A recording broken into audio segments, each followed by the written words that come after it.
While many survivors who have been through the Children's Safety Center are excited about getting these new facilities, there are some bittersweet feelings about leaving the old building behind. One organization on campus looks to help the hungry. Coming up, find out how they're getting ready for Thanksgiving. UATV starts now.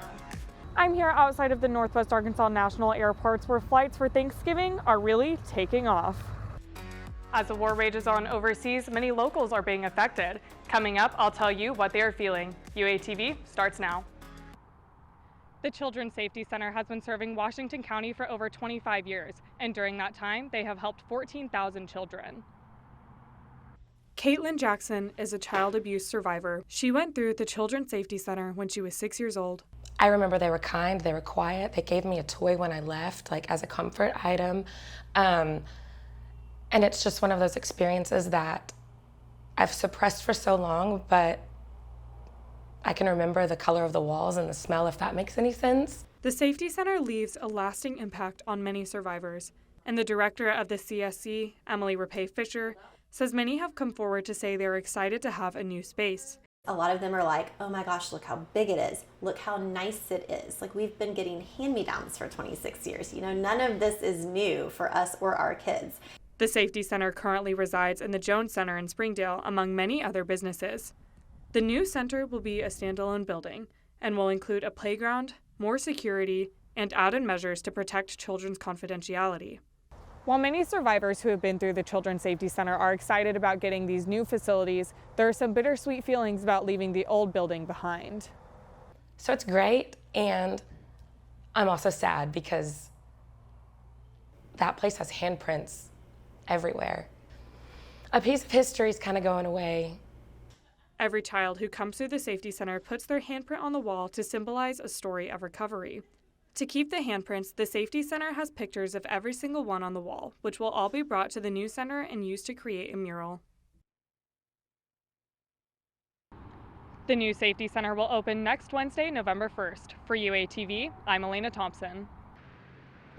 Thanks, Yael. I'm here outside of the Rainbow Fashion nonprofit organization here in Fayetteville. The organization is located right off of Old Missouri Road and here inside of the Good Shepherd Lutheran Church. Now, this nonprofit organization aims to help the transgender community by providing gender-affirming clothing. While the closet focuses on allowing trans people a space to find their style, it isn't limited to their community. Anyone who is in need is welcome to come to the closet, whether you're a part of the LGBTQIA community or you are just in need of some assistance. All of the clothing inside of the Rainbow Fashion Closet are donated items and are free to those who are visiting the closet. Erin Haney, the director of the Rainbow Fashion Closet, says it can be intimidating for people who are transitioning to figure out what clothes work best for them. It's just one thing after another, expense and fear of judgment and figuring it out and deciding what style suits you. That can all be really overwhelming. In addition to the closet, Rainbow Fashion collaborates with the Northwest Arkansas community to provide things like gender-affirming haircuts and free clothing pop-ups. Right now, the closet is looking for winter items such as coats, gloves, and hats. For anybody who is interested in donating, all they have to do is find their items, take them to the front of the church, drop them off out front, and that's it. Reporting live for UATV, I'm Elena Thompson. Many students on campus have dietary restrictions that they need to be accommodated. For example, some students eat a religiously restrictive diet and need to eat kosher or halal. One University of Arkansas senior, Sherjeel Naeem, has faced struggles eating a diet on campus to match his religious needs. I didn't expect anyone to accommodate my needs, which is a very, very common thing for any minority population. Islam is the third largest religion in the United States and the second largest worldwide.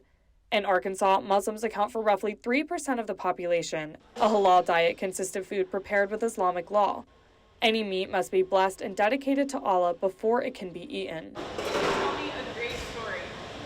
Andy Montgomery, a Chartwell's nutritionist, says dining locations on campus aim to accommodate for any and all dietary restrictions. We know that we have a diverse student population, and so we try to listen to that and accommodate that. So with halal-based eating, we formed a committee last year that kind of got to voice what they wanted from our dining halls to meet that.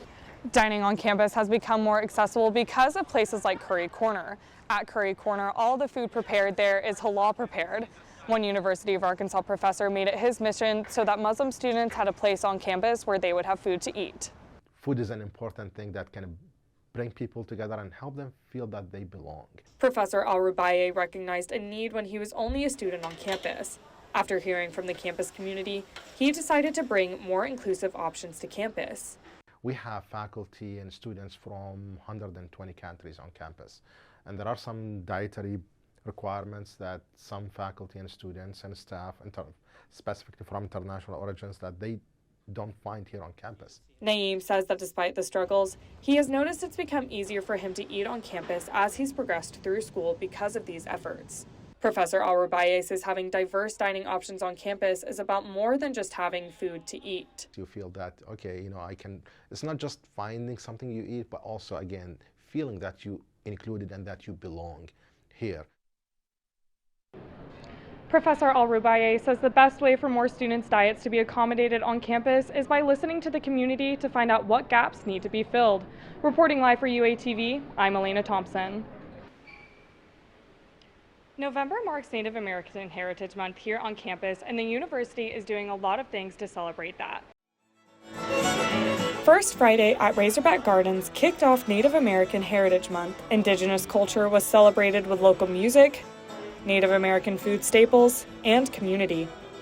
One Native American student, Alex Davis, says this month brings her closer to home when she is far away. I do take it with immense honor that I'm here and that it's taken a long time for me to stand here today and talk to you and be so honored and proud to celebrate my culture. Davis is earning her degree in agricultural business, something that she hopes her ancestors would celebrate.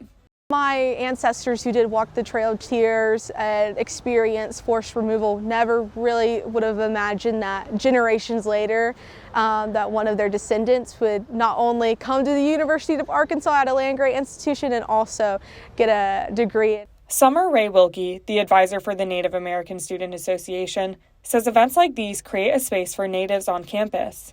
One of the great benefits of having events like this where we can come together and celebrate our identity is improving the sense of belonging that Native American and Indigenous students have on our campus. While events like these are great for the Native American and Indigenous students on campus, they could still be better represented. I think that visibility or lack of visibility is a challenge that we face for sure. Indigenous students might not look like what people, like stereotypes and other perceptions that people have of Native American people. Despite these issues, Davis says she is proud of overcoming adversity she has faced. Just trying to build that seat at the table for myself that historically I was never even supposed to be in. Both Davis and Wilkie say that representation and visibility is a problem still on campus. They say that one of the easiest ways that they could be included better is by having their tribal flags in the flag room that you can see behind me. Reporting live for UATV, I'm Elena Thompson.